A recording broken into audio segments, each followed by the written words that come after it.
Assalamualaikum warahmatullahi wabarakatuh. Kita bertemu lagi untuk melanjutkan pembahasan pada mata kuliah pengantar hukum di Indonesia. Sampailah kita pada pembahasan pokok-pokok hukum agraria yang berlaku di Indonesia. Ya, kita mulai dari pengertian hukum agraria. Ya, jadi agraria itu sebetulnya dari kata-kata bahasa Belanda yaitu agraris atau tanah pertanian. Kemudian dimasukkan dalam kosakata bahasa Indonesia menjadi agraria. Nah, ini adalah kaidah-kaidah hukum yang tertulis maupun yang tidak tertulis yang mengatur mengenai pertanahan di Indonesia. Pada pokoknya, sumber dari hukum agraria, sumber hukum utama dari hukum agraria adalah hukum adat. Nanti Anda akan belajar sendiri sebetulnya dari hukum adat. Salah satunya adalah yang berkaitan dengan hukum pertanahan adat.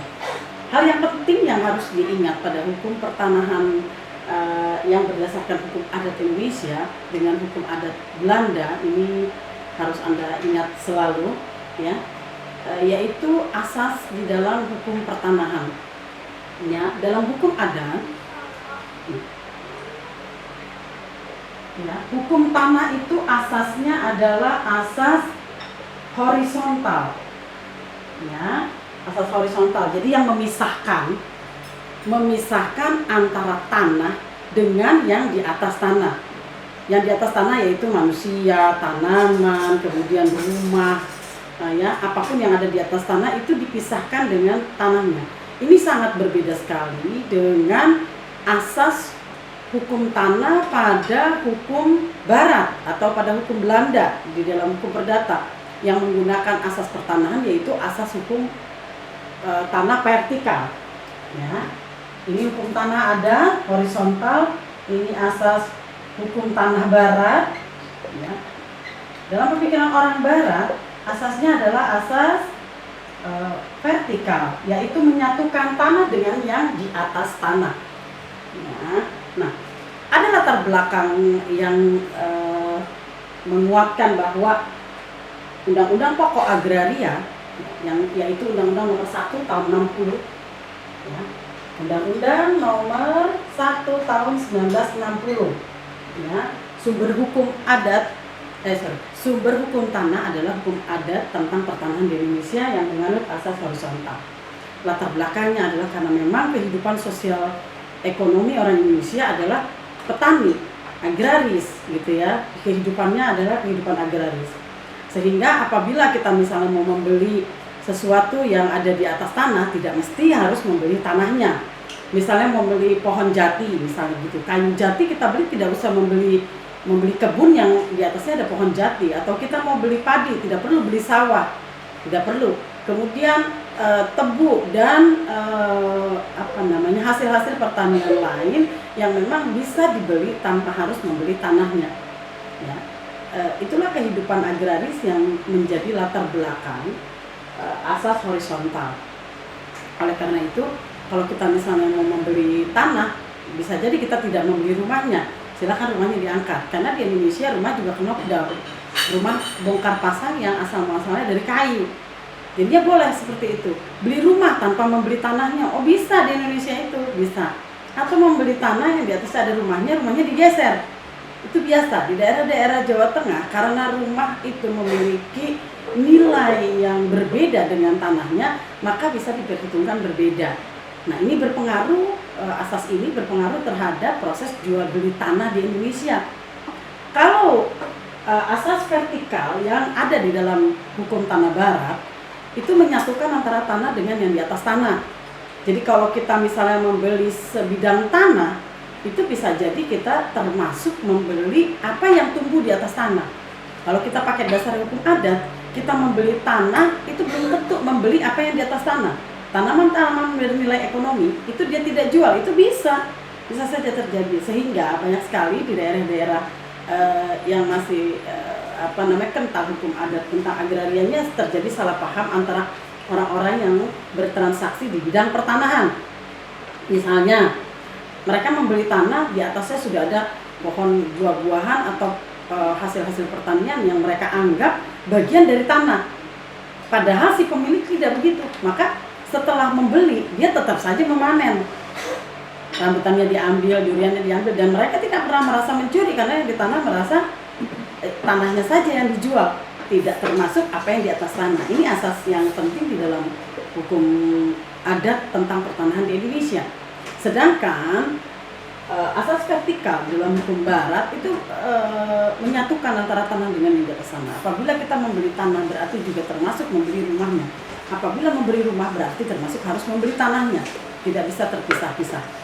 Misalnya seperti rumah-rumah masa kini yang dibangun oleh developer dalam bentuk klaster atau perumahan. Nah, itu menggunakan asas vertikal, tidak pernah ada perincian biaya, tanahnya itu berapa per meternya, kemudian bangunan harganya berapa.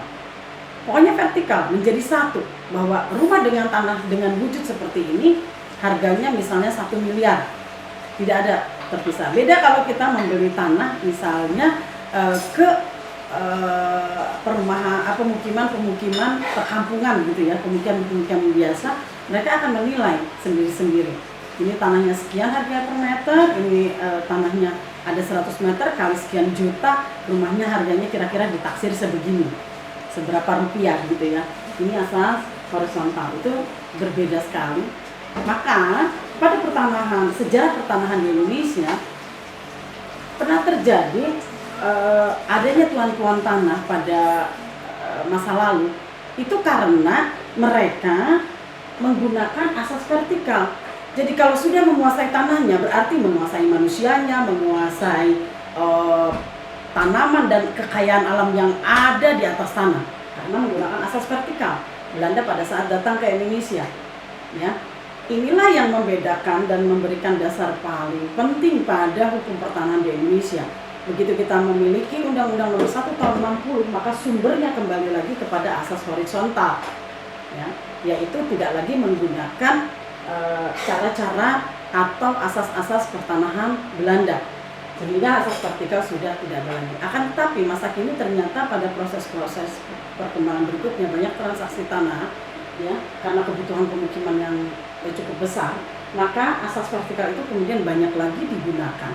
Akan tetapi pada proses jual beli, kenapa boleh melanggar asas horizontal pada Undang-Undang Nomor 1 Tahun 1960? Karena asas kebebasan berkontrak pada hukum perdata juga berlaku pada jual beli atas tanah. Ya, maka orang boleh memilih apakah menggunakan asas horizontal, apakah menggunakan asas vertikal. Ya, nah ada beberapa yang perlu disampaikan tentang isi dari Undang-Undang Pokok Agraria yang sampai saat ini belum ada perubahan. Kita masih menggunakan Undang-Undang Nomor 1 Tahun 1960, ya, yaitu tentang hak atas tanah. Ya, ada beberapa hak atas tanah yang diatur di dalam Undang-Undang Pokok Agraria yang sampai saat ini masih kita gunakan hak-hak itu dalam bidang-bidang pertanahan. Ya, yang pertama adalah hak milik. Ya, hak atas tanah. Hak atas tanah yang pertama hak milik. Ya, kemudian hak guna usaha. Terus ada hak guna bangunan. Disingkatnya HGU, HGB. Kemudian ada hak pakai, hak sewa. Ya. Kemudian ada lagi satu lagi hak menggunakan hak mengusahakan hutan, mengusahakan hasil hutan.